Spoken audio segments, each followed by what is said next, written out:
both of you lang. Parang, since the title, kukonek ko lang. No?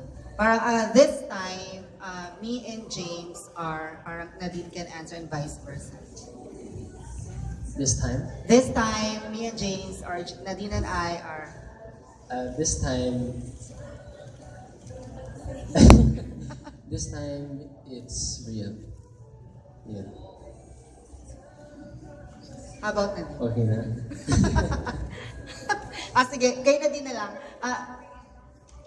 Since you, na-answer na naman ni James na. Parang sa part mo naman, this time, James should be, or should something like that. Be resting. this time James should be resting.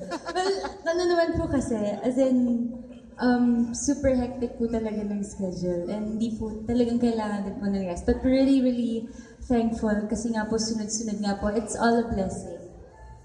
So, yeah.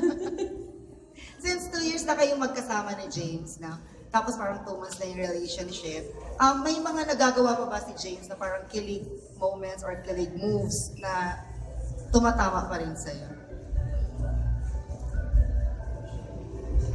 Ano niya, pag ganyan ka, pag ganyan siya, she can't speak, kinikilig siya.